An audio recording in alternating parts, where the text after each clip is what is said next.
ஆராய்ச்சி குருவர்களையும் திருவர்களையும் வந்தித்துக் கொண்டு மூத்த சைவப்புலவர்களுடைய ஆசிகளையும் வேண்டிக் கொண்டு இந்த நிகழ்விலே இணைந்திருக்கின்ற சைவப்புலவர்கள், சைவ ஆர்வலர்கள், சைவ அபிமானிகள், பரீட்சார்த்திகள் மற்றும் விரிவுரையாற்ற இருக்கின்ற சைவப்புலவர் தயாபர சிவம் ஐயா, சைவப்புலவர் சண்முக வடிவு தில்லைமணி அம்மையார் மற்றும் தொழில்நுட்ப உதவிகளை வழங்கிக் கொண்டிருக்கின்ற கமலா ரவீந்திரன் அம்மையார், மனோ அம்மையார் மற்றும் அனைவருக்கும் என்னுடைய பணிவான வணக்கங்களை தெரிவித்துக் கொள்கின்றேன். முதலில் தேவார பாராயணத்துடன் நிகழ்வை ஆரம்பிப்போம். திருச்சிற்றம்பலம். உருவளர் பவளமேனி ஒளி நீரணீந்து உமையோடும் வெள்ளை விடைமேல் முருகன கொன்றை திங்கள் முருகல கொன்றை திங்கள் மூடிமேல் நீந்தன் உளமே புகுந்த அதனால் திருமகள் கலையதோர்தே செய்யமாது பூமி திசை தெய்வமான பலவும் அருநதி நல்ல நல்ல அருநதி நல்ல நல்ல அருநதி நல்ல நல்ல அவை நல்ல நல்ல அடியாரவர்க்கும் மிகவே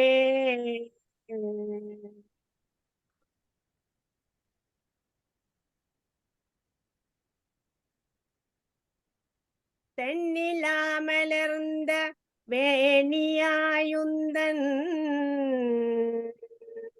திருநடம் கும்பிட பெற்றி மண்ணிலே வந்த பிறவியே எனக்கு வாழிதாம் இன்பமாமன்று கண்ணில் ஆனந்த அருவினி சொரிய கைமலர் உச்சி மேற்குவித்து பண்ணினாளீடி அறிவரும் பதிகம் பாடினார் பரவினார் பணிந்தார். திருச்சிற்றம்பலம். தென்னாடுடைய சிவனே போற்றி, நாட்டவர்க்கும் இறைவா போற்றி. எல்லோரும் வாழ்க, இன்பமே சூழ்க, எல்லோரும் வாழ்க. நமப்பார் சசிதம்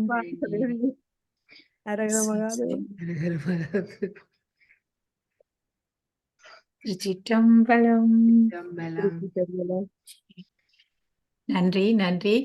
தேவார பாராயணத்தை வழங்கிய தவமணி அவர்களுக்கு நன்றிகளை தெரிவித்துக் கொள்கின்றேன். இன்று 2 விரிவுரைகள். முதலாவது விரிவுரையாக சைவப்புலவர் தயாபர சிவம் ஐயா அவர்களுடைய யாப்பெருங்களுக்கு அருகே தொடர்பான விரிவுரை. இரண்டாவது செந்தமிழ் இலக்கணம் தொடர்பாக சைவப்புலவர் சண்முக வடிவு தில்லைமணி அம்மையார் அவர்களுடைய விரிவுரை. முதலில் தயாபர சிவம் ஐயாவை யாப்பெருங்களுக்கு அருகே தொடர்பான விரிவுரையை வழங்க வருமாறு பணிவன்போடு அழைக்கின்றேன். வணக்கம் ஐயா.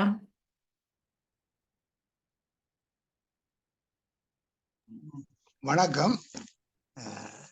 நாங்கள் இந்த செய்யுள்ளக்கணம் என்ற பகுதியிலே இதுவரை காலமும் ஒரு செய்யுளுடைய உறுப்புகளை பற்றியும் அந்த செய்யுள்ளே 4 வகை செய்யுளை பற்றியும் நாங்கள் எங்களுடைய இந்த எங்களுக்கு ஏற்ற வகையிலே அவற்றை பற்றி பார்த்தோம். 4 வகை செய்யுள்ளே 2 செய்யுளை பற்றி உங்களுக்கு விளக்கம் தந்துள்ளேன். ஒன்று செய்யுளுடைய உறுப்புகளை பற்றி பூரணமான விளக்கம் உங்களுக்கு தரப்பட்டுள்ளது. எல்லா செய்யுளுக்கும் ஒரே வகையாக அந்த உறுப்புகளை பற்றி நான் சொன்னேன். எப்படி இருக்கும்ல, முதல் 3 உறுப்புகளும் எல்லாவற்றுக்கும் பொதுவானது.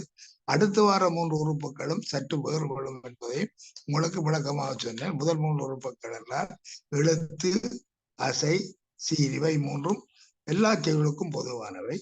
அடுத்து தலை, அடி, தொடை இவை செய்யுள்கள் மாறுபடும் பொழுது இவைகளும் மாறுபடும். ஆகவே இவை என்ன என்று பூர்ணமான விளக்கம் உங்களுக்கு தரப்பட்டது. இது செய்யுளின் உறுப்புகள். எனவே உங்களிடம் செய்யுள்களின் உறுப்புகளை பற்றி ஏதாவது கேள்விகள், வினாக்கள் உங்களுக்கு வந்தால் நிச்சயமாக நீங்கள் பூரணமாக இந்த 6 உறுப்புகளை பற்றி நன்றாக தெரிந்த விளக்கமான பதில்களை நீங்கள் எழுதலாம்.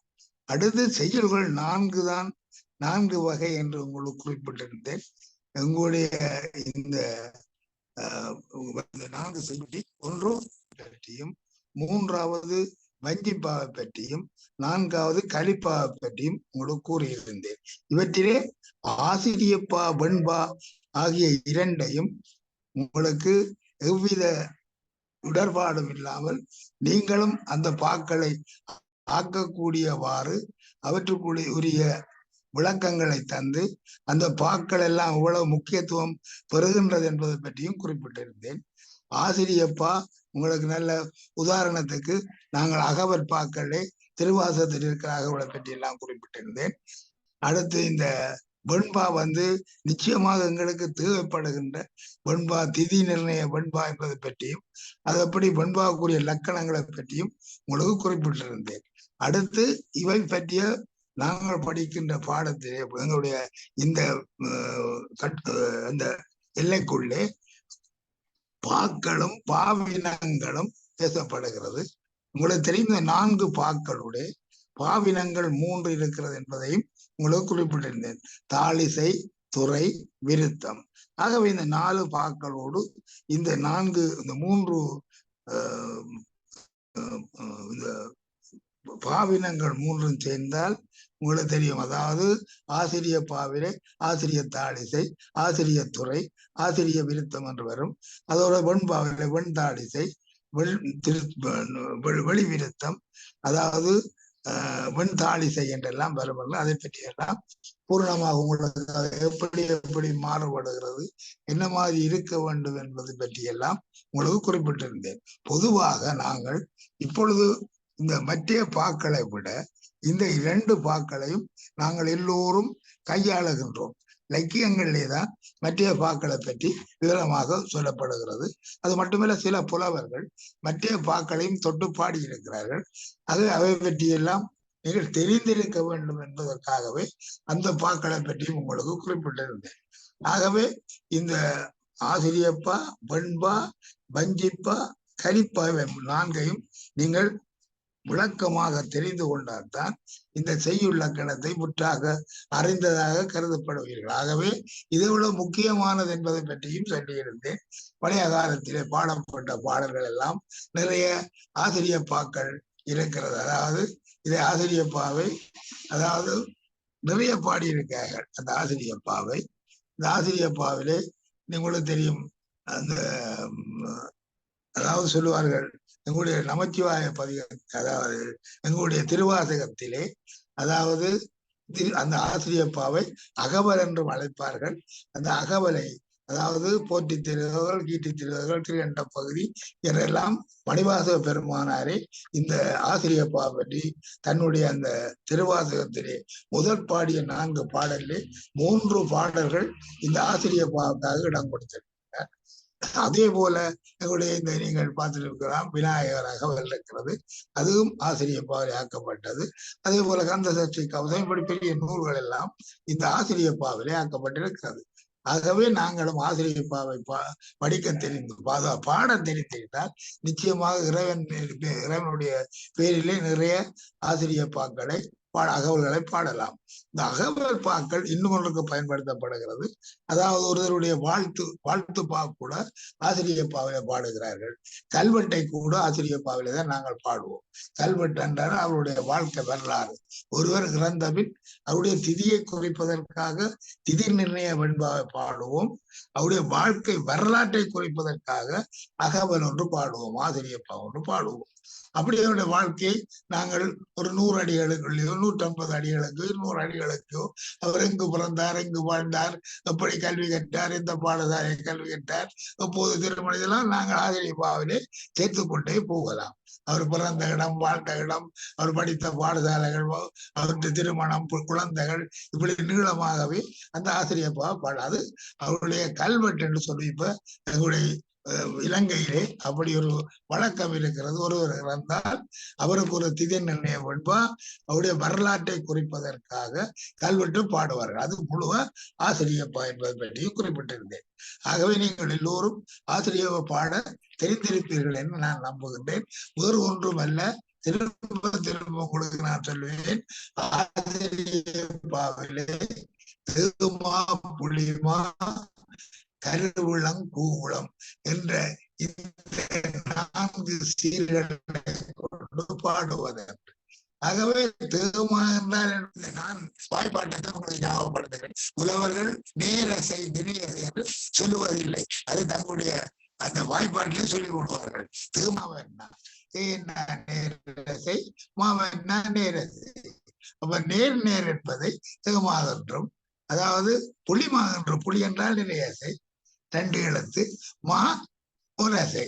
ஆகவே நிறை நேரசை என்றும், தேமா புலிமா கருவிளம் என்றால் கரு என்றால் நிறை, விளம் என்றால் நிறை, நிறை நிறையும், பூவுளம் என்றால் கூ என்றால் நேர், விளம் என்றால் நிறை. ஆகவே இந்த தேமா புலிமா கருவிளம் கூகுளம் 4 அந்த சீர்களை கொண்டு, சீர்கள் என்றால் என்ன தெரியும் உங்களுக்கு? சீர்களிலே ஓரசை சீர், ஈரசை சீர், மூவசை சீர், 4 சீர் என்று இருக்கிறது. அதை பற்றியெல்லாம் உங்களுக்கு நான் விளக்கமாக சொல்லி இருக்கின்றேன். இவர்கள் ஈரசை சீரை கொண்டு அழகாக ஒருவருடைய அந்த வாழ்க்கை வரலாறை கூட பாடி முடிப்பார்கள். அவர்கள் அதிலே சில இடங்களிலே அருமையான நல்ல கருத்துக்களை சொல்வார்கள். அதாவது அந்த 4 சீர்களிலே இறுதி சீரை அல்லது இறுதிக்கு முதல் சீரை, 3வது சீரை முதலாவது அந்த சீரோடு சேர்த்து மோனையாக கூட தவள விடுவார்கள். அது மட்டுமல்ல, இந்த ஆசிரியப்பாவிலே 1வது அடிக்கு கீழ் 2வது அடியை படிக்கும் பொழுது அதுக்கு கூட எதுகையை பயன்படுத்துவார்கள். அதாவது அப்படியெல்லாம் அருமையான சில நுணுக்கங்கள் எல்லாம் இந்த ஆசிரியப்பாவிலே இருக்கிறது. ஆகவே ஆசிரியப்பா 4 வகைப்படும் என்று சொல்லி இருக்கிறேன். அதாவது நேரிசை ஆசிரியப்பா, இணைக்குரல் ஆசிரியப்பா, நிலமண்டில ஆசிரியப்பா, அடிமறை மண்டில ஆசிரியப்பா. இது ஆசிரியப்பாவுடைய இனங்கள். ஆகவே ஆசிரியப்பாவினுடைய வகைகள், இனங்களை பற்றி கூட சொல்லியிருக்கிறேன். ஆசிரிய தாளிசை, ஆசிரிய துறை, ஆசிரிய விருத்தம். ஆசிரிய விருத்தம் மிக முக்கியமானது. ஏனென்றால் நாங்கள் எல்லோரும் ஆசிரிய விருத்தத்தை இலகுவிலே பாடிவிடலாம். அதை சொல்வார்கள் விருத்தம் என்று. ஆகவே விருத்தம் பாட தெரிந்தால் நாங்கள் நிறைய பாடல்களை பாடலாம். இந்த ஆலயங்களில் இருக்கிற ஊஞ்சல் பாமாலைகள் எல்லாம் விருத்தங்கள். சில ஆலயங்களில் இருக்கிற வரலாறுகள் எல்லாம் விருத்த பாவா இருக்கும். ஏன் எங்களுடைய சைவ சித்தாந்த நூலே சித்தியாரிலே இருக்கிற அரவாசி பாக்கள் கூட விருத்த பாக்கள். ஆகவே ஆசிரிய விருத்தம் ஒரு சுகமாக பாடக்கூடியது. நீங்களும் பாடலாம். ஆனால் அதில் முக்கியமான சில நுணுக்கங்களை கையாள வேண்டும். எந்த பாடலை பாடினாலும் அந்த பாடலிலே எதுகையை நிறைய பயன்படுத்த வேண்டும், மோனை சொற்களை பயன்படுத்த வேண்டும். அவை முக்கியமாக உங்களுக்கு தெரிந்திருக்க வேண்டும். மோனை சொற்களை பயன்படுத்துவதற்கும் எதிகை சொற்களை பயன்படுத்துவதற்கும் எங்களுடைய தலைவர் உங்களுக்கு முதல் குறிப்பிட்டது போல நிகண்டை பற்றி தெரிந்தால்தான், நீங்கள் நிகண்டை அறிந்தால்தான் இதை செய்யலாம். மோனை என்பது அதாவது அதே எழுத்திலே உள்ள சொல். எதுகை என்பது 2ஆம் எழுத்து தோன்றி வாரது. நீங்கள் திருவாசகத்தை உங்களுக்கு எடுத்துக்காட்டாக பாடு. அதாவது ஆடுகின்றிலை கூத்துடையான்களுக்கு அன்பிலை, ஆவன்னா ஆன அன்பிலை என்புருகி பாடுகின்றிலை, ஆடுகின்றிலை பாடுகின்றிலை. இது எதுகை. பாடுகின்றிலை பதப்பதும் செய்கிலை பணியிலை. இது பானா வந்தபடியா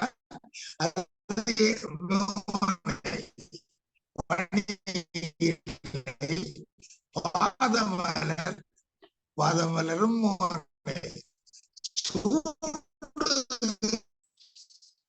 சூடு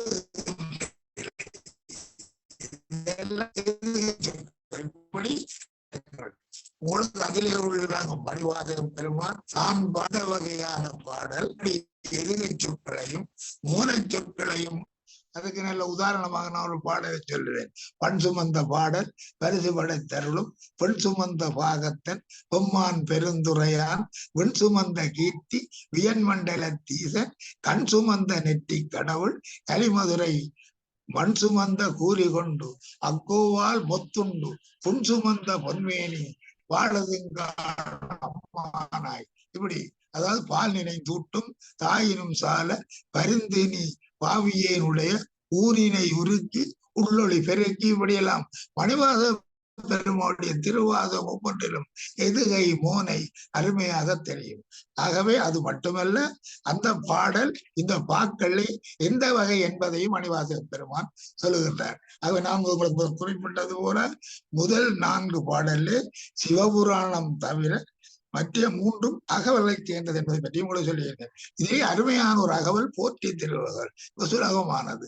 தாயே ஆய் வளத்தனை போற்றி வெய்தரு வேதியன் ஆகி வினைகட கைதர வல்ல கடவுள் போற்றி ஆடக மதுரை அரசே போற்றி ஆடக கூடல் இலங்கு குருமணி. இதுல பாருங்கள் எதையே கூட கையாண்டு இருக்காரு. கூடல் இலங்கு குருமணி போற்றி தென்திலை மன்றினுள் ஆடி போற்றி இன்றெனக்கு ஆரமுது ஆனாய் போற்றி மூவா நான்மறை முதல்வா போற்றி. இப்படியெல்லாம் அருமையாக பாடுகின்றார். பாரிடை 5ஆய் பரந்தாய் போற்றி, அதாவது நீரிடை 4ஆய் நிகழ்ந்தாய் போற்றி, தீயிடை 3ஆய் திகழ்ந்தாய் போற்றி. இப்படியெல்லாம் அருமையான எதுகை சொற்கள் மோனச் சொல்களை பயன்படுத்தி அந்த ஆசிரியர் பாகவல்பாக பாடுவார்கள். நீங்களும் அப்படி பாட வேண்டும். இதுக்கு நல்ல உதாரணம், நீங்கள் வாழ்த்துப்பாவை பாடி பாருங்கள். அது உங்களுடைய ஊரிலே உள்ள ஆலயத்தின் சிறப்பை ஒரு அகவலாக பாடி பாருங்கள். பாடினால் நீங்கள் நிச்சயம் பாடுவீர்கள். பாடும் பொழுது முக்கியமாக கவனிக்கப்பட வேண்டியது இந்த தேமா புளிமா கருவிளங்கூழல் எல்லாவற்றுக்கும் முதலாக ஒரு பாடலே இருக்கிற அசைகளை பிரிக்கக்கூடிய ஆற்றல் உள்ளவர்களாக இருக்க வேண்டும் நீங்கள். அதுதான் முக்கியம். அசைகளை பற்றியெல்லாம் நிறைய படித்திருக்கிறோம். குறிலேனும் நடிலேனும் தனித்து வரினும் ஒற்றெடுத்து வரினும் அது நேரதையாம். குரிலினையேனும் குரில் நடிலேனும் தனித்து வரினும் ஒற்றெடுத்து வரினும் அது நிறைய செய்யாம். அதை 2 தான், வேறு ஒன்றுமில்லை. இதையெல்லாம் நீங்கள் பிரிக்க தெரிந்து பார்க்க தெரிந்தால் ஒரு பண்பாக எடுத்துக்கொண்டு பாருங்கள். அதுல எத்தனை அசை இருக்கிறது, எப்படி அதுல இருக்கிறது, எத்தனை தலை இருக்கிறது என்பதை பாருங்கள். ஆகவே நீங்கள் நான் இந்த ஆசிரியர் பாவை பற்றியும்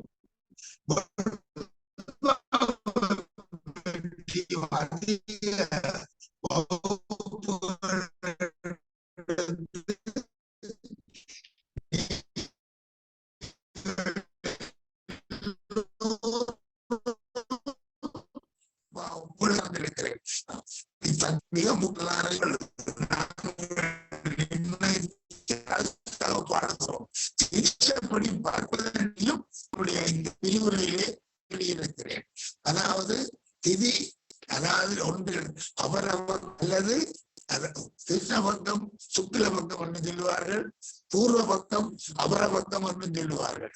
அதாவது பூர்வ பக்கம் என்றால் வடமுறை ஒழுக்கம், அபர பக்கம் என்றால் தேவுரை. இந்த பூர்வ பக்கத்தை சுக்கிலபட்சம் என்று சொல்வார்கள், அபர பக்கத்தை கிருஷ்ணபட்சம் என்று சொல்லுவார்கள். ஆகவே அந்த துதியை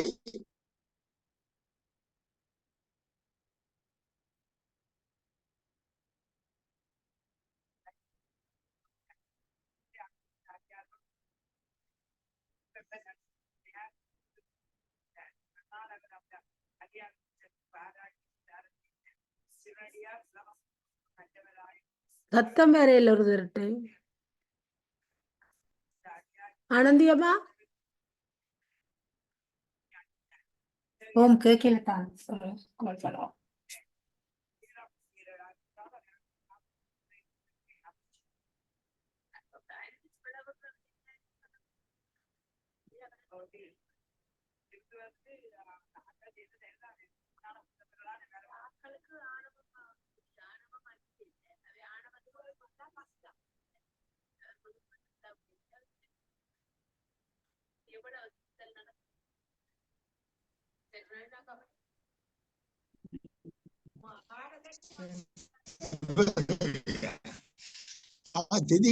திதிகளை பார்ப்பது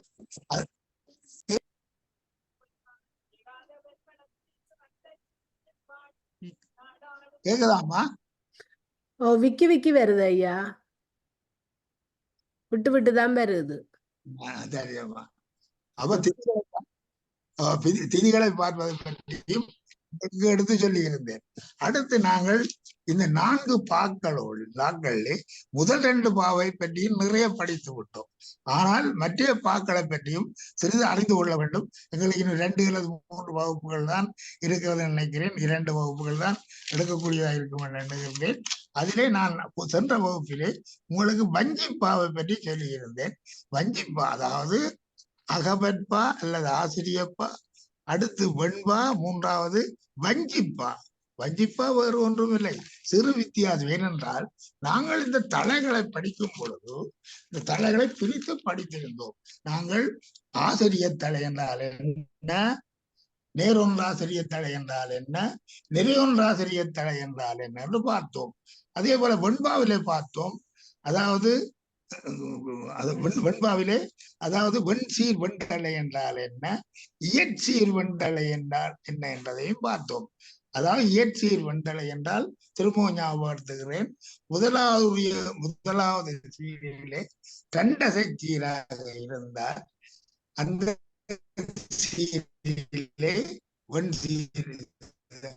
வெண்சீர் வெண்தலை என்று சொல்லும் பொழுது, இயற்சீர் வெண்தலை என்று சொல்லும் பொழுது முதலாவது சீரிலே இருக்கிற இறுதி அசை எதிரான அசை அடுத்த சீரிலே வரும். இதுதான் இயற்சீர் வெண்தலை என்று சொல்லுகின்றோம். வெண்சீர் வெண்தலை என்று நாங்கள் சொல்லுவது உங்களுக்கு தெரியும், வெண்பாவிலே காய்ச்சீர் தான் இருக்க வேண்டும் என்பது ஒரு நியதி. கனிச்சீரோ வேறு சீரோ இருக்க முடியாது. தேமாங்காய், புளிமாங்காய், கருவிளங்காய், பூவுளங்காய் அப்படின்னு சொன்னா என்ன அர்த்தம்? வேறு ஒன்றும் அல்ல. காய்ச்சீர் என்று சொன்னால் நேரசை இறுதியாக இருக்க வேண்டியதுதான் காய்ச்சீர். ஆகவே தேமாங்காய், புளிமாங்காய், கருவிளங்காய் இருந்தால் 3 அசை உள்ள ஒரு சீரிலே இறுதியாக இருக்கிற அசை நேரசை எங்களுக்கு தெரியும். ஆகவே அடுத்து வார சீரிலும் வார முதல் அசை நேரசையாக இருக்கும். இதைத்தான் நாங்கள் வெண்சீர் வெண்தலை என்று படித்தோம். ஆகவே ஆசிரியர் தலை தெரியும், இந்த இயற்சீர் வெண்தலை வெண்சீர் வெண்தலை தெரியும். அடுத்து நாங்கள் இந்த வஞ்சிப்பாவிலே படிக்க வேண்டியது ஒன்றிய வஞ்சித்தலை, ஒன்றாத வஞ்சித்தலை என்று 2 தலை இருந்ததை படித்தோம். ஒன்றிய வஞ்சித்தலை என்றால் எங்களுக்கு தெரியும், இந்த 3 அசை சீரிலே கனிச்சீர் தான் இறுதியாக வரும் வஞ்சிப்பாவுக்குரிய அந்த நடைமுறை. ஆகவே கனிச்சீர் வந்தால் அடுத்து நிறையசை வருவது அது அதாவது ஒன்றிய வஞ்சித்தலை என்று அழைக்கப்படும். கனிச்சீர் அதுக்கு நேராக நிறையது, கனிச்சீர் நிறையதானே, அப்படி வந்தால் ஒன்றிய வஞ்சித்தலை என்று அழைக்கப்படும். அடுத்து கனிச்சீர் இருந்து அதுக்கு நேரசை வந்தால் அது ஒன்றாத வஞ்சித்தலை என்று அழைக்கப்படும். ஆகவே இந்த வஞ்சிப்பாவுக்கு இந்த 2 தலைகளும் முக்கியம். அது நாங்கள் பார்ப்போம். பாவில எப்படி பார்ப்போம் என்றால், இந்த வஞ்சிப்பாவை நாங்கள் 2 விதமாக பிரித்து சொல்லுகிறோம். ஒன்று குரலடி வஞ்சிப்பா, மற்றது சிந்தடி வஞ்சிப்பா. இந்த குரலடி வஞ்சிப்பா உங்களுக்கு தெரியும், குரலடி என்றால் அந்த குரல் வெண்பாவுக்கு இருப்பது போல 2 குறிப்பிடப்படவில்லை. குரலடி வஞ்சிப்பா என்றால் 2 சீர்கள் உள்ள அடி குரலடி என்று சொல்லப்படுகிறது. எங்களுக்கு 3 சீர் இருந்தால் அதை நாங்கள் சொல்லுவோம் சிந்தடி என்று சொல்லுவோம். 2 சீர் இருந்தால் குரலடி என்று சொல்லுவோம். 4 சீர் இருந்தால் அளவடி என்று சொல்லுவோம்.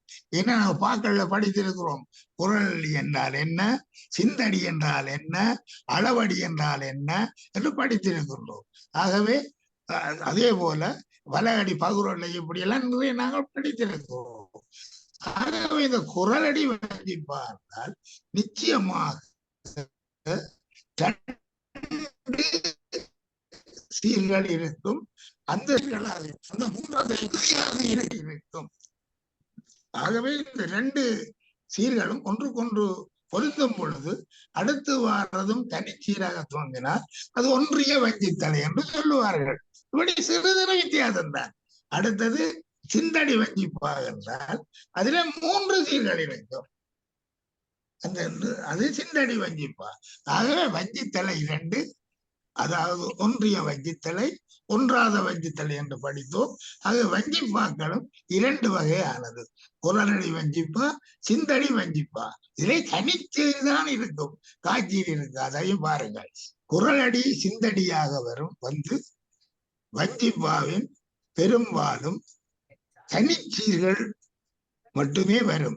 இருவகை வஞ்சித்தலையும் வரும்.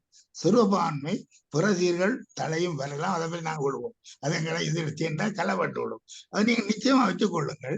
வஞ்சிப்பாவில் பெரும்பாலும் தனிச்சீர்கள் தான் வரும். இருவகை வஞ்சித்தலையும் வரும். வஞ்சித்தலையை பற்றியும் கூட என்னென்று நாங்கள் பார்த்தோம். ஆகவே அடுத்த வஞ்சிப்பாவிலே வஞ்சிப்பாவை விட வஞ்சிப்பாவினம் கொஞ்சம் இருக்கிறது. அது ஒன்றுமல்ல. வஞ்சி பாவினத்தை 3ஆக பிரிப்பார்கள். அதாவது வஞ்சி தாளிசை, வஞ்சி துறை, வஞ்சி விருதை. நாங்கள் எல்லா பாக்களுக்கும் பாவினங்களும் 3ஆக பிரிக்கிறோம். தாளிசை, துறை, விருத்தம். இந்த வஞ்சி தாளிசை என்றால் ஒரு சிறு சிறு வித்தியாசத்தை தான் இங்கே பார்க்கலாம். இதே சில பாடல்கள், பழைய எங்களுடைய இலக்கிய பாடல்கள், பழைய பாடல்கள் எல்லாம் நிறைய, எங்களுடைய பாடல்கள் எல்லாம் நிறைய இந்த பாடல்கள் எல்லாம் சேர்க்கப்பட்டிருக்கிறது. ஆகவே இது ஒரு வித்தியாசமானது. எல்லாம் அந்த இந்த பாக்கள் என்ற வரையறை உள்ளே வர்றபடியால் அவற்றை பற்றி நாங்கள் தெரிந்து கொள்ள வேண்டும். ஆகவே வஞ்சி தாளிசை என்றால் குரலடி 4 ஒரு பொருள் மேல் 3 அடைக்கு வருவன என்று கூறுவார்கள். அதாவது வஞ்சி தாளிசை என்ற என்ன, குரலடி 4 ஒரு பொருள் மேல் 3 அடுக்கு வரும். குரலடி 4 2 சீர் உள்ளது, அது 4 அடி வரும். அப்படி அது ஒரு பொருள் மேல். சின்ன உதாரணம். ஆகவே நாங்கள் பார்ப்போம். அதாவது தோட்டாளராம் வாழ்வார் மாட்டாத மரம் ஒன்றை நாட்டார்தான் நம்புவரே. இப்படி ஒரு பாடல். அதே போல இது குரலடி வஞ்சி பால சேர்ந்தது. இது குரலடி வஞ்சி தாளிசை. எனவே இதே போல வஞ்சி துறையும் ஒரு சின்ன வித்தியாசம். வஞ்சி துறை என்றால் என்ன? அதாவது இது குரலடி 4 தனிச்சொல் வந்ததால் வஞ்சி துறை என்பது என்று பொருள்படும். இதிலே இந்த குரலடி 4 தனிச்சொல்லும் வரும். இப்படி சிறு வித்தியாசம் தான் இந்த வஞ்சி தாளிசை, வஞ்சி துறை, வஞ்சி விருத்தம். வஞ்சி விருத்தம் என்றால் சிந்தடி 4 வருவதால், சிந்தடி என்றால் 3 சீருள்ள அடிகள், அது 4 வந்தால் வஞ்சி விருத்தம் என்று சொல்லுவார்கள். இவ்வளவுதான் இந்த வஞ்சி பாவில நீங்கள் தெரிந்து கொள்ள வேண்டிய விஷயங்கள் எங்களுடைய வரையறைக்குள்ளே. இதை கொஞ்சம் ஆழமாக படிப்பதானால் நீங்கள் சற்று விரிவாக நீங்கள் எங்கள் யாப்பழங்காரியிலே அறிந்து கொள்ளலாம். எங்களுடைய பண்டிதர் நாகலிங்கம் ஐயா அவர்கள் இதை பற்றி நிறைய எழுதியிருக்கிறார். அதே போல நீங்கள், அதாவது நிறைய புத்தகங்கள் இருக்கிறது இந்த வஞ்சிப்பா பற்றி எழுதக்கூடிய புத்தகங்கள், வாழ்ந்த புத்தகங்கள்.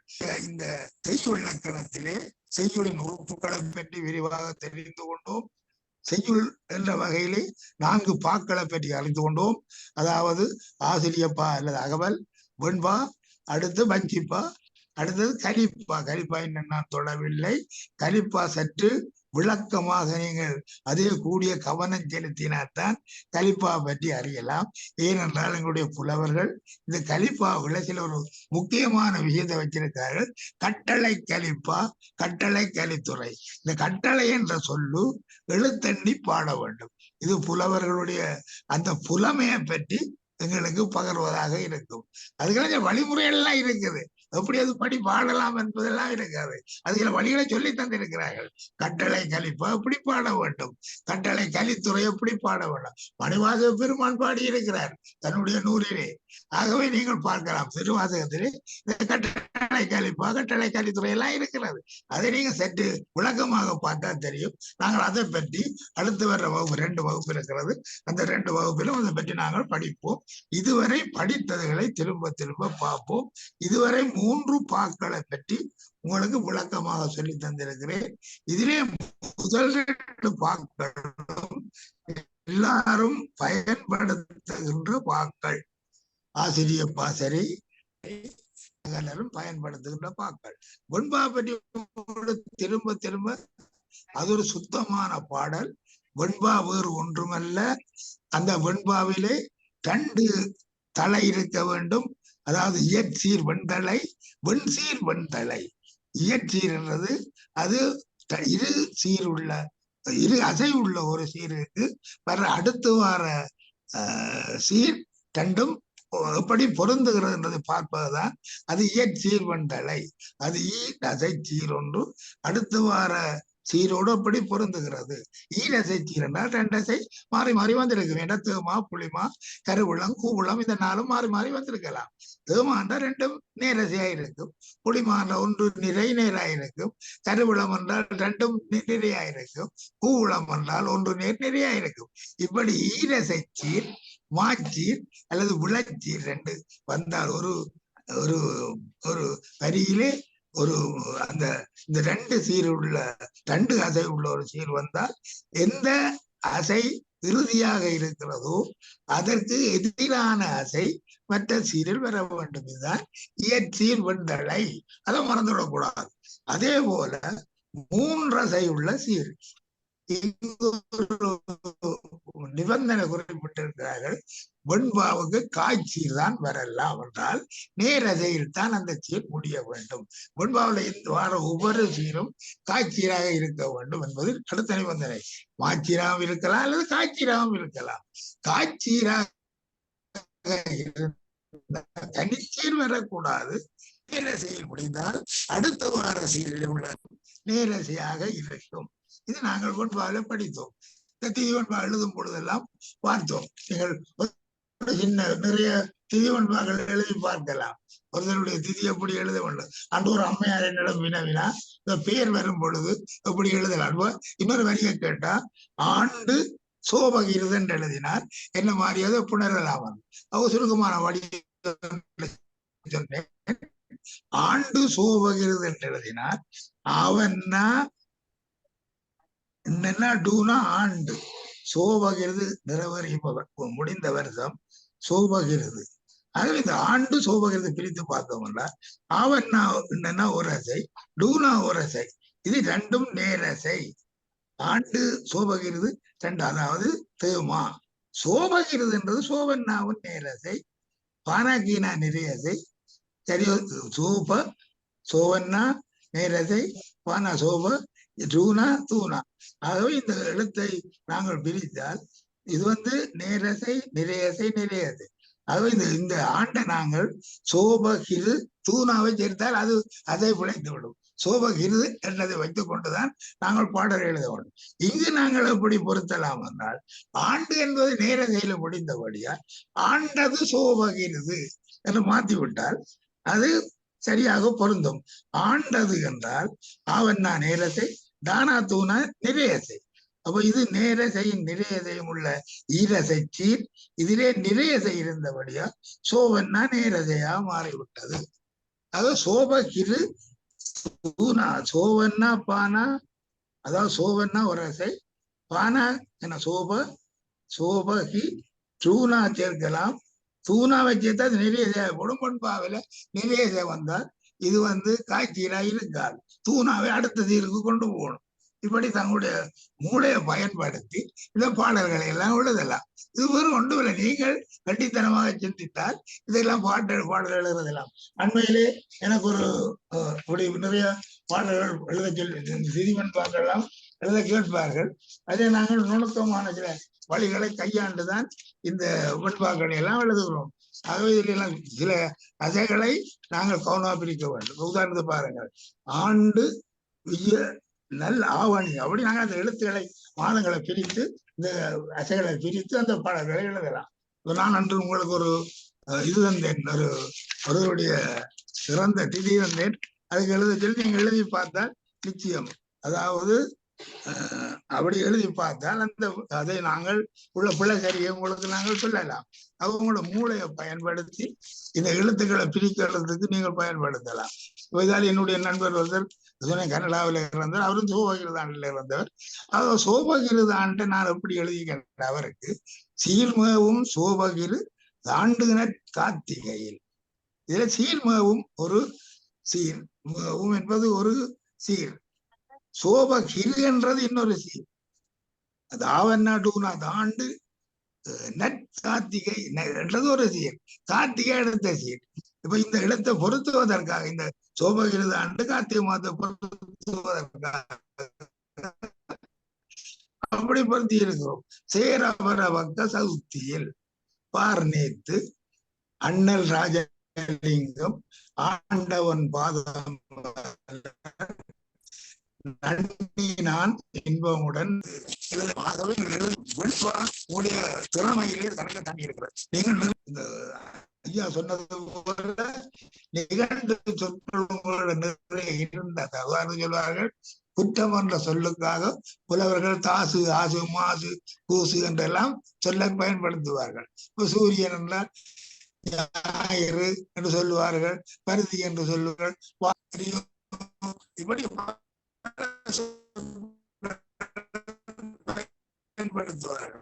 நாங்கள் பாடல்கள் எந்த சொற்களை பயன்படுத்த முடியுமோ அவர்கள் எல்லாரையும் நாங்கள் பயன்படுத்துவது. ஒரு பொருளுக்கு எத்தனை பயன்மொழிகள் இருக்கிறது என்பதை தெரிந்து கொள்ள வேண்டும். ஆகவே சந்திரனை எடுத்துக்கொண்டால் நீங்கள் சந்திரனுக்கு தனிய சந்திரன் என்று சொல்லலாம் சரியோ, அப்படி நிறைய சொல்லுகள் இருக்கு. அதாவது அப்படி சொல்லி சொல்லி சொல்லி இந்த பாடல்களை நிறைய சொல்ல கேட்பதற்கு சொல்களை சேர்க்க வேண்டிய அந்த நூல்களையும் நீங்கள் கற்க வேண்டும்.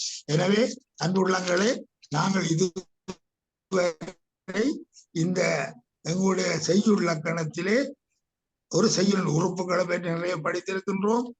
செய்யுள்ள உள்ள பாக்களை ஒரு 3 வகையான பாக்களை படித்திருக்கின்றோம். அகவற்பா, ஆசிரியப்பா, அல்லது வெண்பா, அல்லது வஞ்சிப்பா. ஏன்னா ஒரே ஒரு பா மட்டும் உங்களுக்கு தொடவில்லை, அது கலிப்பா. அடுத்து வர எங்களுடைய வகுப்புகளை அதை கலிப்பாவை செய்து முடிக்கலாம் எண்ணுகின்றேன். எனவே மாத கிருதிகளே எங்களுடைய வகுப்புகள் நிறைவு வர இருக்கிறது. அடுத்து எங்களுடைய இந்த நிர்வாக சபை கூட்டம் நடைபெற இருக்கிறது. பரீட்சை பற்றி எல்லாம் அறிவிக்க இருக்கிறார்கள். ஆகவே நீங்கள் எல்லோரும் எங்களுடைய கூட்டத்தின் பின்பு, இந்த நடைபெறுகிற நிர்வாக சபை கூட்டத்தின் பின்பு தெரிந்து கொள்வீர்கள் பரீட்சை எப்ப நடக்கப் போகிறது, ஆகவே இந்த விழா அப்பொழுது நடக்கப் போகிறது என்பதையெல்லாம். ஆகவே எங்களுக்கு இன்னும் 2 அல்லது 3 வகுப்புகள் தான் இருக்கிறது. என்னை பொறுத்தவரையில் நான் எனக்கு தந்த எல்லைக்குள்ளே அந்த செய்யுள்ளக்கணத்திலே உங்களுக்கு சொல்ல வேண்டியவற்றை எல்லாம் சொல்லிவிட்டேன். இன்னும் ஒரே ஒரு பாவை பற்றி சொல்லவில்லை. அது எனக்கு 2 வகுப்புல நீங்களும் ஒத்து வந்தால் அதை பற்றியும் உங்களுக்கு சொல்லுவேன். அது மிக முக்கியமானப்பா.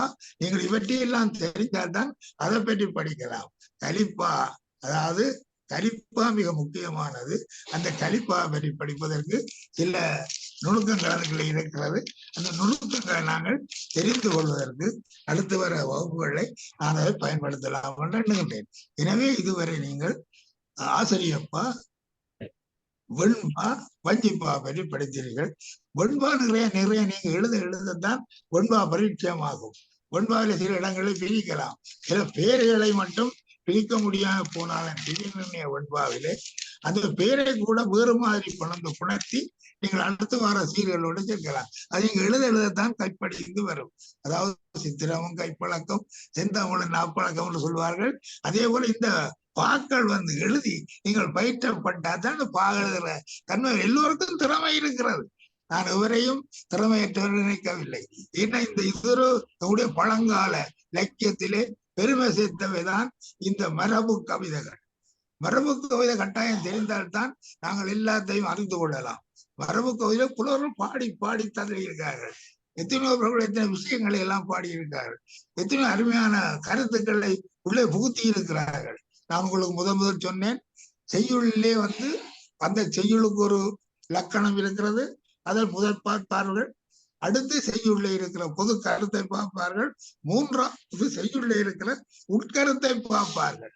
உட்கருத்து மிக முக்கியம் செய்யுள்ளே. அதை நாங்க சரியா எழுதலாம். எத்தனையோ சொல்ல முடியாத விஷயங்களை செய்யுள்ளே வைத்து எழுதலாம். அது செய்யுள்ளே சேர்க்கலாம். பழைய வரலாறுகளை எல்லாம் செய்யுள்ளே சேர்க்கலாம். ஆகவே இந்த செய்யுள் என்பது மிக மிக ஒரு நுணுக்கமான பகுதி. எங்களுடைய தமிழிலே மிகவும் சிறப்பான ஒரு இடம். எங்களுடைய தமிழ் எளிமைக்கும் இனிமைக்கும் இந்த இந்த செய்யுள் இலக்கணம் ஒரு துணை நிற்கின்ற ஒரு இலக்கணம். ஆகவே இதை இனிமையாக நாங்கள் தமிழை படிக்க வேண்டுமா இருந்தால் செய்யுள் இலக்கணத்தை படித்தால்தான் செய்யுளுடைய இனிமையை பற்றி நாங்கள் அறியலாம். அதாவது திரும்ப திரும்ப சொல்லுவேன் உங்களுக்கு, இந்த செய்யுள் இலக்கணம் அதாவது இந்த பேசும் தமிழ் பேச்சு வழக்கென்றும் எழுதும் தமிழ் எழுத்து வழக்கெனவும் பெயர் வரும். எழுத்து வழக்கு செய்யுள் வழக்கெனவும் கூறலாம். செய்யுள் வழக்கு, செய்யுள் நடை, உரைநடை என இருவகைப்படும். செய்யுள் நடை பற்றி நாம் விவரமாக தெரிந்து கொள்ள யாப்பிலக்கணம் பற்றி அறிந்து கொள்ள வேண்டும். எதுகை மோனை முதலிய தொடையழகும், அருமையாக கவனித்துக் கொள்ளுங்கள். எதுகை மோனை முதலிய தொடையழகும் நடையழகும் பொருந்த சொற்றறிவும் பொருட்செறிவும் சொல்லணியும் பொருளணியும் அமைய ஓசநயத்துடன் சொல்வது செய்யுளாகும். ஆகவே செய்யுளை பற்றி நீங்கள் தெரிவதென்றால் ஓச நயத்தோடு சொல்ல வேண்டும். செய்யுளுக்குரிய லக்கணமே செய்யுள் லக்கணமாகும். தமிழ் மொழியின் முதல் லக்கண நூல் தொல்காப்பியம். தொல்காப்பியத்தில் கூறப்பெற்ற செய்யுளியலை அடியொற்றியே புலவர்கள் யாப்பிலக்கண நூல்களை ஏற்றினார்கள். அமிர்தசாகரால் இயற்றப்பட்ட நூலே யாப்பலங்கரின் காரிகை. காரிகையும் பண்டிதர் நாகலிங்கம் ஐயா அவர்கள் எழுதிய அந்த எங்களுடைய செந்தமிழ் இலக்கணத்தை தழுவியே நான் இதுவரை உங்களுக்கு இந்த செய்யுளுக்குரிய லக்கணத்தை பற்றி சொல்லிக் கொண்டிருக்கின்றேன். ஆகவே எங்களோட பண்டிதர் ஐயா நாகலிங்கம் அவர்கள் இந்த செய்யுள் லக்கணத்தை பற்றி விரிவாக அது நீங்க சின்ன பிள்ளை கூட வாதித்தால் விளங்கும். ஆனா அடிப்படை இல்லாமல் வாதித்தால் எதுவும் விளங்காது. நீங்களே முதல் ஒரு பாட்டை எடுத்து பிரித்து பார்க்க வேண்டும். உடனே நீங்க பார்த்த உடனே இந்த பாட்டுக்கு வகையான பாடல் இதுல என்ன இருக்கிறது, இதுல எங்க நாங்கள் படித்த பாட்டில சொல்லப்பட்ட உறுப்புகள் எல்லாம் இருக்கிறதா, இந்த பாட்டில எப்படி தலை இருக்கிறது, இந்த பாட்டில எப்படி எதுகமோனை இருக்கிறது, இந்த பாட்டு எப்படி பாடப்படி கட்டப்பட்டது, பாட்டப்படி முடிக்கப்பட்டது, எல்லாத்தையும் நீங்க விவரமாக பார்த்தா தான் நீங்களும் பாடல் எழுதலாம். நிச்சயமாக எங்களுக்கு ஒரு எண்ணம் இருக்கிறது. எங்களுடைய சைவ புலவர்கள் நிச்சயமாக பாட்டெழுதக்கூடிய ஆற்றல் பெற வேண்டும் என்பதற்காகத்தான் நாங்கள் மிக முயற்சி எடுத்துக் கொண்டிருக்கிறோம். அதாவது எந்த ஊர்ல நீங்கள் பாருங்கள், தம்பி என்ன சைவ புலவரான்னு கேட்டால் ஆமையா, அப்ப இப்படி எனக்கு ஒரு பாட்டு எழுதி தாரீங்களா கேட்பார்கள். எனக்கு ஒரு ஊஞ்சல் பாட்டு எழுதி தாங்க கேட்பார்கள். அல்லது திதிவன் எழுதி தாங்கன்னு கேட்டா சைவ புலவர் ஐயா எனக்கு தெரியாது, பாட்டு எழுத தெரியாதுன்னு சொல்ல முடியாது. மற்றவர்கள் சொல்லலாம். அது மாதிரி சைவ புலவர்களாக இருந்தால் புலவர்கள் என்ற அடமொழி பாடக்கூடிய ஆற்றல் உடையவர்களுக்கு மட்டுமே இருக்கிறது. புலவர்கள் பாடுவார்கள், அல்ல அவர்களை புலவர்கள் என்று சொல்ல முடியாது. புலமை மிக்கவர்கள். மன்னவனன் நீயோ வளநாடு முன்னதோ உன்னை அறிந்தோ தமிழை ஓதினேன், என்னை விரைந்தேற்றுக் கொள்ளாத வேந்துண்டோ குரங்கேற்றுக் கொள்ளாத தூக்கியறிஞாங்கம்பர் பாடினார். அப்படி நீ உன்னை புலவனை எந்த நாடும் ஏற்றுக்கொள்ளும். மன்னவனை பாடக்கூடிய ஆற்றலங்களுக்கு இருக்கிறது. அரசை பாடலாம், பாடலாம், பாட புலமை திறமை இருக்கிறது.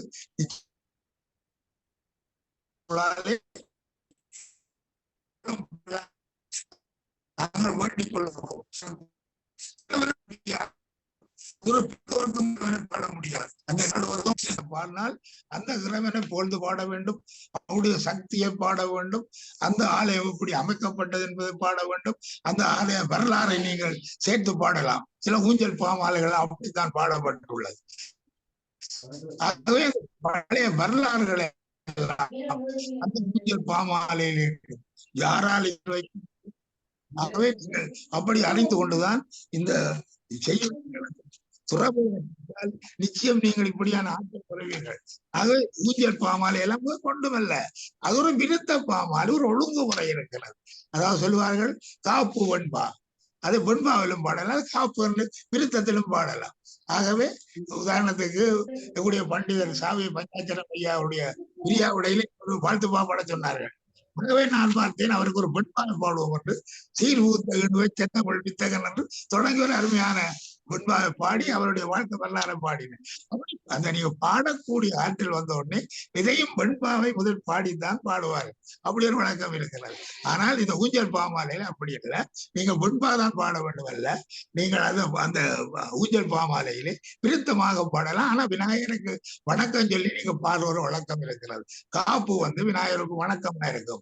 அடுத்த பாக்கள் 10 இருக்கும், எச்சரிக்கை இருக்கு, லாலி இருக்கும், பராக் இருக்கும். ஆகவே இந்த லாலி, எச்சரிக்கை, பராக்கு, வீரம், வாலி எல்லாம் வந்துதான் இறுதியாக ஊஞ்சல் பாட முடியும். அதுக்களை நீங்கள் வரலாறு கேட்கலாம், அந்த பாடலாம். என்னை பொறுத்தவரையிலே பன்னியில சில ஆலயங்களுக்கு ஜெயந்தி நகர் மீனாட்சி அம்மன் கோயில் மிக பழமையான கோயில். அந்த ஆலயத்திலே முன்னர் பாடப்பட்ட ஊஞ்சல் பாமாலைகள் எல்லாம் தொலைந்து விட்டது. இந்த குழப்பங்கள் காரணமாக பின்பு அதை நிர்வகித்த ஐயா ஒருவர், அதாவது 1999ஆம் ஆண்டு நினைக்கிறேன், இல்ல 2000 ஆண்டு தெரியல, அந்த ஐயா என்னிடம் ஐயா உங்களுடைய இந்த மீனாட்சி அம்மைக்கு ஒரு ஊஞ்சல் பாட்டு பாடித்தார்கள். நாங்கள் போய் அங்க இருந்து விரதம் இருந்து அம்மையின் அருளை வேண்டி ஒரு பாட்டு பாடினோம். இன்று வந்த ஊஞ்சல் பாமாலை இருக்கிறது, அம்மனுடைய புகழ் இருக்கிறது, அம்மனை ஸ்தாபித்த வரலாறு இருக்கிறது, அந்த அம்மன் எப்படிப்பட்ட அருள் பொழிந்தாள் என்பதை பற்றி இருக்கிறது. இப்படிப்பட்ட வரலாறுகளை சேர்த்து பாடலாம். நீங்கள் வேண்டாம், நீங்கள் கிளிநொச்சி பக்கம் சென்றால் எங்களுடைய கிளிநொச்சி நகரிலே ஒரு ஆலயம் இருக்கிறது, ஒரு பிள்ளையார் ஆலயம். அந்த பிள்ளையார் ஆலயம் பழைய காலத்தில் ஒரு பிள்ளையாராக இருந்தது. இப்போது ஒரு பெரிய பிள்ளையார் கோயில். அந்த ஆலயத்தை கட்டி போட்டு அங்கே உங்களுக்கு தெரியும், இந்த எங்களுடைய நிறைய நூல்கள் எழுதிய கோபாய் சிவமையா அந்த கும்பாஜத்து வந்திருந்தார். அந்த கோபாய் சிவமையா என்ன சொன்னார், ஒரு நல்ல ஊஞ்சல் பாட்டு பாட வேண்டும். என்ன அழைத்து சென்றார்கள். ஐயா சொன்னார், இருந்து அடியெடுத்து பாடுங்கள் என்று. அந்த ஊஞ்சல் பாட்டு ஒன்றை பாடினோம். இன்று வரையும் அந்த ஊஞ்சல் பாட்டு தான் அந்த விநாயகருக்கு பாடி அவரை ஊஞ்சல் ஆட்டப்படுகிறது. அந்த பாட்டிலே அந்த கோயிலை கட்டியவர் யார், அந்த ஆலயம் எப்படி இருந்தது, எப்படி அந்த வரலாறு வந்தது, அது அந்த பிள்ளையாரோட சக்தி வாய்ந்தவர், அவருடைய அருள் அப்படிப்பட்டது என்றெல்லாம் நிறைய சொல்லித்தான் நாங்கள் இந்த இறைவனை பாடலாம். அப்படியான ஒரு அருமையான அந்த உங்களுக்கு அந்த பேரு கிடைக்கும். ஆகவே நீங்கள் அதுக்கு முதல் லக்கணம் வலுவாமல் பாட தெரிய வேண்டும். அதுக்காக திரும்ப திரும்ப செய்யுள்ளக்கணத்தை பற்றி நான் சொல்லிக் கொண்டே இருக்கிறேன். ஆகவே நீங்கள் நிச்சயமாக பாடுவீர்கள். அகவல், வெண்பா, ஆசிரியப்பா, அந்த அகவல் ஆசிரியப்பா பற்றி நிறைய சொல்லி போட்டேன், வெண்பா பற்றி நிறைய சொல்லி போட்டேன். அடுத்தது இந்த வெண்பா, அடுத்த விருத்தப்பா, அகவலில் உள்ள விருத்தங்களை பற்றி சொல்லி இருக்கின்றேன். அகவல் பால் உள்ள இனங்களை பற்றி சொல்லி இருக்கின்றேன், வெண்பாவில் உள்ள இனங்களை பற்றி சொல்லியிருக்கேன். ஏன் நீங்கள் இந்த தேவராஜ சுவாமிகள் பாடிய கந்தசஷ்டி கவத்தை பாருங்கள், அவர் ஒரு வெண்பாவை பாடினார். அடுத்து ஒரு என்னத்தை பாடினார், குறள் செந்துறை ஒன்றை பாடி இருக்கிறார். குறள் வெண் செந்துறை, சும்மா தேவராஜ சுவாமிகள் பாடின பாட்டு. அந்த பாட்டுல குறள் வெண் செந்துறையை எப்படி கையாண்டு இருக்காரு பாருங்கள். முதல்வர் வெண்பா, அதாவது துதிப்போர்க்கு வல்வின போம் துன்பம் போம் என்றது வெண்பா. அடுத்து பாடி தொடர்ந்து அந்த கவசத்தை பாடியிருக்கார். அருமையான அகவல். இன்று வரையும் எல்லோரும் துன்பம் பெறுது பாடுறார்கள். எனக்கு தெரிந்த ஒரு நண்பர் இருக்கிறார். அவர் சொன்னார், தனக்கு எந்த துன்பம் வந்தாலும் உடனடியாக தான் போய் என்ன செய்வார் என்றாலாம், விநாயகருடைய இந்த முருகனுடைய என்னம்மா நகீரர் திருமுருகாற்றுப்படையை பாடி பாடி பாடித்தான் தன்னுடைய துன்பங்கள் எல்லாம் நீங்கி தான் என்று பேறு பெற்றதாக சொல்வார். இந்த பாடல்களை நிறைய அர்த்தம் இருக்கிறது, கருத்து இருக்கிறது. நீங்கள் பழைய இலக்கியங்களை கேள்விப்பட்டிருப்பீர்கள். எங்களுடைய சைவ சித்தாந்த அது பெரிய ஆசான் சைவ சித்தாந்தத்தையே முதல் எங்களுக்கு புகட்டிய எங்களுடைய மெய்கண்ட தேவர் எப்படி பிறந்தார் என்பதெல்லாம் ஒரு வரலாறு இருக்கிறது. அவருடைய தகப்பனார் தனக்கு ஒரு குழந்தை வேண்டும் என்று தேவார திருமுறைகளிலே நூல் சாத்தி அந்த நூலுள்ள பதிகத்தை கொண்ட ஆலயத்துக்கு சென்று அங்கு விரதம் இருந்து அந்த உங்களுடைய மெய்கண்ட தேவர் பிறந்ததாக வரலாறு இருக்கிறது. ஆகவே இந்த திருமுறைகள், இந்த தேவாரங்களை அருட்சக்தி நிறைந்தவை. ஆகவே நீங்கள் பாடுகின்ற ஒவ்வொரு பாடலும் அருட்பாடல்களாக மாற வேண்டும். பாருங்கள், அருட்பாடல்களாக இருந்தால் அது என்றும் சீவிக்கும். நல்ல ஒரு ஊஞ்சலை பாடி அந்த ஊஞ்சல் பாடு தொடர்ந்து இருக்கும். அல்லது அதே போல நல்ல ஒரு அகவலை பாடினா அந்த அகவல் இருக்கும். அது வாழ்ந்து கொண்டே இருக்கும். என்னுடைய பெருமையை சொல்லிக் கொண்டே இருக்கும். ஆகவே நீங்கள் அப்படி பேறு பெற வேண்டுமாக இருந்தால் செய்யுள் லக்கணத்தை துறபோக கற்க வேண்டும். இது ஒரு கொஞ்சம் மெனக்கெட்டு பாருங்கள். இதெல்லாம் சும்மா மற்ற பாடங்களை போல நோட்டை பாடமாக்கியோ அல்லது அந்த நோட்டை கொண்டு எழுதியோ அதற்கு விளக்க ஒரு சொல்லி உள் மனதிலே புலவன் என்றது இயற்கையா வர வேணும். புலமை வரும். படிக்க படிக்க புலமை வரும். புலமை எல்லாம் தானாக வராது. அது புலமை வரும். எங்களுடைய நாயன்மாருக்கு அருளாளருக்கு எல்லாம் இறைவனுடைய அருளால் இந்த புலமை தானாக கிடைத்தது.